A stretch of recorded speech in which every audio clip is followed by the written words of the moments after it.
అందరికీ నమస్కారం. నిన్నటి వరకు అంటే వైసీపీ అధికారంలో ఉంది కాబట్టి వాళ్ళు ఆడిందే పాట పాడిందే పాట.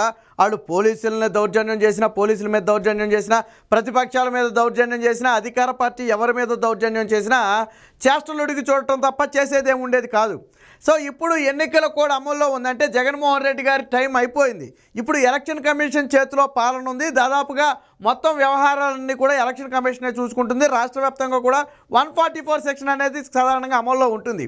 అయితే ఎప్పటి వరకు తాము అధికారంలో ఉండి చేసినటువంటి చేష్టలనే ఇప్పుడు కూడా చేస్తామన్నట్టుగా వైసీపీ నేతలు బరి తెగించి ప్రవర్తిస్తున్నారు. ఆ కోవలోనే పేర్నే నాని, మాజీ మంత్రి అయినటువంటి పేర్నే నాని బందరు తాలూకా ఎస్ఐ చాణక్య పైన ఇష్టం వచ్చినట్టుగా ఎగటమే కాకుండా ఆ ఎస్ఐ మీద దౌర్జన్యానికి దిగి కొట్టినంత పని చేశాడని చెప్పి ఆరోపణలు అయితే వచ్చాయి. అంతేకాకుండా అక్కడ స్టేషన్లో ఉన్నటువంటి ఫర్నిచర్ కానివ్వండి, సీసీ కెమెరాలు కానివ్వండి, ఇవన్నీ కూడా ధ్వంసం చేశాడు. ఒకటి మంది మార్బలాన్ని వేసుకుని వెళ్ళి 144 సెక్షన్ విఘాతం కలిగించడం ఒక ఎత్తు అయితే, ఎస్ఐ డ్యూటీలో ఉన్నటువంటి ఎస్ఐ మీద దౌర్జన్యానికి దిగటం రెండైతే, అక్కడ ఉన్నటువంటి సీసీ కెమెరాలు ఫర్నిచర్ ధ్వంసం అనేది మూడోది.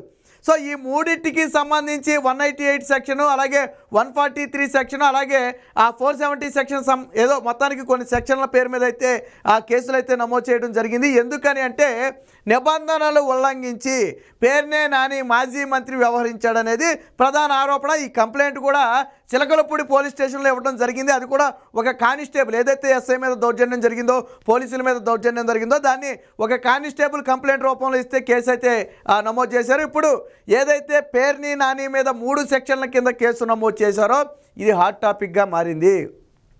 వాస్తవానికి ఏంటంటే వైసీపీ నేతలు ఇంకా ఏమనుకుంటున్నారంటే పోలీసులు ఇంకా మాకు బానిసలాగానే పనిచేయాలా, మేము ఏది చేసినా కానీ వాళ్ళు అడ్డుకోకూడదు, ఇప్పటి వరకు లేనిది ఇప్పుడు ఎందుకు అడ్డుకుంటున్నారని బహుశా ఒక అసంతృప్తి వచ్చి ఉంటుంది. అందులో నిన్నటి వరకు పేర్నే నాని మంత్రిగా ఉన్నాడు కాబట్టి పాపం అందరూ వంగి సలాం కొట్టుంటారు.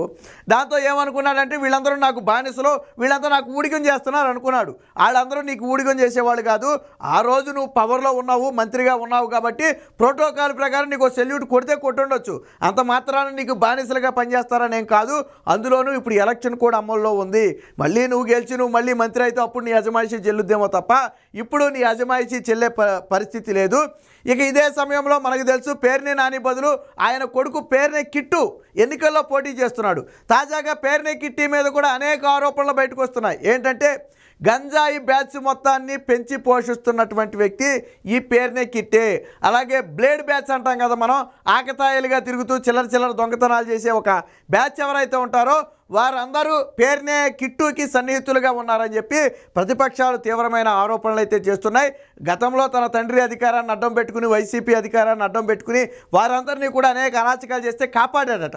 ఇప్పుడు ఒక్కొక్కటిగా వెలుగులోకి వస్తుంది. ఎందుకంటే తండ్రి మంత్రిగా ఉన్నాడు, చిన్న విషయాలు ఏవి కూడా ఆయన దృష్టికి వచ్చే పరిస్థితి రానివ్వరు. ఎందుకంటే తండ్రి అధికారాన్ని అడ్డం పెట్టుకుని వాళ్ళే చేసేస్తూ ఉంటారు. సో ఇప్పుడే అలాంటి ఎలిగేషన్స్ అనేకం ఇప్పుడు బయటకు వస్తున్నాయి. మరి పేర్నే నాని కూడా తన కొడుకుని గెలిపించడం కోసం నేను ఏదైనా చేస్తాను, నాకు ఎన్నికల కోడ్తో సంబంధం లేదు, మేము ఏం చేసినా ఎవరు అడగకూడదు, ఇంకా వీళ్ళు చెప్పేది ఎలాగుందంటే రేపు పొద్దున కొడుకుని గెలిపించడానికి ఆ రిగ్గింగ్లో వెళ్ళిపోయి దొంగ ఓట్లు గుద్దుకున్నా కానీ ఎవడు అడగకూడదు.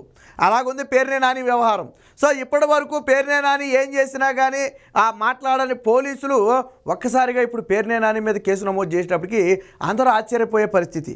ఇదేంటి ఒక మాజీ మంత్రి మీద కేసు నమోదు చేశారా? మాజీ మంత్రి అయితే ఏంటి, మాజీ రాష్ట్రపతి ఏంటంటే, మాజీ ప్రధాని అయితే ఏంటి, పోలీసుల మీద దౌర్జన్యం చేశాడా లేదా? దౌర్జన్యం చేయటమే కాదు, ఆ దౌర్జన్యం చేసి ఆ సాక్ష్యాలను జరిపేసే ప్రయత్నం చేశాడు. అక్కడ ఉన్నటువంటి సీసీ కెమెరాలు ధ్వంసం చేశాడు, అక్కడ ఉన్నటువంటి ఫర్నిచర్ ధ్వంసం చేశాడు. మరి పోలీసులు చూస్తూ ఊరుకుంటారా? ఇప్పుడు నిన్న మొన్నటి వరకు అంటే నీకు అధికారం ఉంది కాబట్టి నువ్వు రారా పోరా అన్నా కానీ పట్టించుకునేవాళ్ళు కాదు పోలీసులు, ఎందుకంటే తప్పని పరిస్థితి. కానీ ఈరోజు నీకు అలాగ ఉండాల్సిన పని లేదు కదా. అంటే కేవలం ఒక విధ్వంసాలు చేయాలి, ఆ విద్వేష వాతావరణాన్ని రెచ్చగొట్టాలనే ఒక ఉద్దేశంతో పేర్నే నాని కొంతమంది మంది మార్బలాన్ని వేసుకువెళ్ళి గలాటా సృష్టించాడు.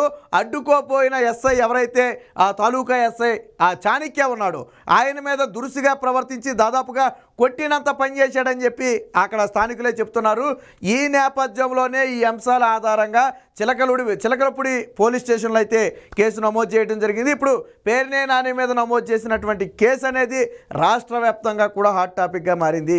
కేసు నమోదు చేసి వదిలేయటం కాదు, అరెస్ట్ చేయాలా. కనీసం ఒక వారం రోజులు అరెస్టు చేసి జైల్లో పెడితే అప్పుడు ఇలాంటి వాళ్ళందరికీ బుద్ధి వస్తుంది. ఎందుకంటే కేర్నే నాని కాదు, ఇలాంటి వాళ్ళు చాలామంది ఉన్నారు. ఈ రోజుకి ఎలక్షన్ కోడ్ అమల్లోకి వచ్చిన పోలీసులను బానిసల్లాగా చూసుకుంటూ చెప్పిందే శాసనం చేసిందే ఇదన్నట్టుగా వ్యవహరించే పోలీసు నాయకులు చాలామంది ఉన్నారు. సో వాళ్ళందరికీ కూడా చెంపపెట్టులా ఉండాలంటే ఈరోజు పేర్నే నానిని అరెస్టు చేయాలి. అరెస్టు చేసి ఒక వారం రోజులు జైల్లో పెడితే మిగిలిన వాళ్ళకి బుద్ధి వస్తుంది. ఓహో నిన్న మొన్నటి వరకు అంటే మాకు అధికారం ఉంది కాబట్టి విర్రవీగితే చెల్లింది, కానీ ఇప్పుడు అధికారం లేని సమయంలో విర్రవీగితే కాళ్ళు చేతులు విరిచి లోన పెడతారు పోలీసులని ఒక భయం రావాలి. సరే ఇంతకాలం పోలీసులు అంటే వాళ్ళకి అధికారం ఉంది కాబట్టి వంగి దండాలు పెట్టి పనిచేసి ఉండొచ్చు, ఆత్మసాక్షికి వ్యతిరేకంగా పనిచేసి ఉండొచ్చు, తప్పని గత్యంతర పరిస్థితుల్లో పనిచేసి ఉండొచ్చు, దాన్ని కాదని అంట్లా. కానీ ఇప్పుడు మీకు అవసరం లేదు. ఎన్నికలు అయ్యే వరకు మిమ్మల్ని ఎవరు ఏమీ చేయలేరు. పోనాది గెలిచే పార్టీ అంటే ఈ సునామీలో కొట్టుకుపోయే పార్టీ, రేపు కూటమి సునామీలో కొట్టుకుపోయే పార్టీ. కాబట్టి దాని గురించి మీరేం భయపడక్కర్లేదు. ఇంతకాలం 5 ఏళ్ల పాటు పోలీసులు ఏదైతే నరకయాతన అనుభవించారో ఇక ఇప్పుడు బయటికి రండి, స్వతంత్రంగా వ్యవహరించండి, రూల్స్ను ఫాలో అవ్వండి. అధికార పార్టీ లేదు, ప్రతిపక్ష పార్టీ లేదు. ఎవరైతే రూల్స్కు విరుద్ధంగా వ్యవహరిస్తారో వారి మీద చర్యలు తీసుకోండి. దీనికి ఏం ప్రతిపక్ష పార్టీ ఏమీ అతీతం కాదు. అయితే ప్రతిపక్ష పార్టీ అనేది గత 5 ఏళ్లుగా అరాచకాలకు గురవుతూనే ఉంది కాబట్టి వాళ్ళు ఎదురు తిరిగే పరిస్థితి ఇప్పుడైతే లేదు. సరే గెలిచిన తర్వాత ఏం జరుగుతుందో పక్కన పెడదాం. కానీ 5 ఏళ్ల పాటు అధికార మదంతో విర్రవీగిపోయిన వైసీపీ పార్టీ ఇప్పుడు కూడా అదే అధికార మదంతో విర్రవీగుతుంది. వారందరికీ చెక్ పెట్టాలి అంటే ఖచ్చితంగా పేర్నే నానిని ఖచ్చితంగా అరెస్టు చేయాలి. కేసు నమోదు చేసి వదిలేయటం కాదు. కేసు నమోదు చేసి వదిలేస్తే ఆయన లాయర్ను పంపి కోర్టుకి తప్పించు తిరుగుతాడు. అలా తప్పించు తిరిగితే ఇంకా ఎందుకు పోలీసులు? ఒక పోలీసు మీద, డ్యూటీలో ఉన్న పోలీసు మీద ఒక అధికార పార్టీ నేత, మాజీ మంత్రి ఈ విధంగా దురుసుగా ప్రవర్తించాడు. అందులోనూ ఎన్నికలు కూడా అమల్లో ఉంది, 144 సెక్షన్ అమల్లో ఉంది. ఇలాంటి సమయంలో ప్రవర్తించాడు అంటే అది బరి తెగింపు. మాకు అధికారం ఉంది కదా అనే ఒక మదంతో చేస్తున్నటువంటి పనులు, ఇలాంటి వాటికి చెక్ పెట్టాలి. మీకు అధికారం లేదు, మీ మదం మొత్తం మేము దించుతామని చెప్పి పోలీసులు చెప్పాలి అంటే పేర్నే నానిని అరెస్ట్ చేయాలి. అలాగే పేర్ని కిట్టు మీద కూడా అనేక ఎలిగేషన్స్ బయటకు వస్తున్నాయి.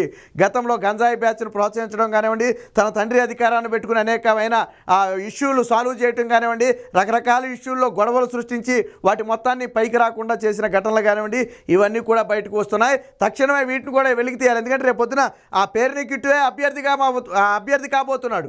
ఒకవేళ రేపు పొద్దున గెలిస్తే వాళ్ళ రాష్ట్రంలో ఇలాంటి వాళ్ళందరూ ఏం చేస్తారు నాకు అర్థం కాదు. మరి ఇన్స్టాగ్రామ్లో రీల్స్ చేసుకుంటాడో లేదా రోడ్ల మీద గంజాయి బస్తో తిరుగుతాడో మనకైతే తెలియట్లేదు. కానీ పొరపాటున రేపు గెలిస్తే ఏంటనేది ఆశ్చర్యం పోతున్నాం. అటుపక్కనే కొల్లు రవీంద్ర లాంటి ఒక సీనియర్ నేత, ఆ రాజకీయ ఉద్దండు ఒక పక్క ఉంటే చిల్లరగా రోడ్ల మీద తిరిగి కనీసం రాజకీయం అంటే అర్థం తెలియని ఒక వ్యక్తిని తీసుకొచ్చి ఈరోజు అదే పోటీగా పెట్టడం అనేది సమంజసంగా లేదు. కాబట్టి ప్రజలు కూడా ఒకసారి ఆలోచించుకోవాలి. ఏది ఏమైనప్పటికీ ఇప్పుడు పేర్నే నాని చేసినటువంటి ఘటన అనేది 100% ఖండించదగింది.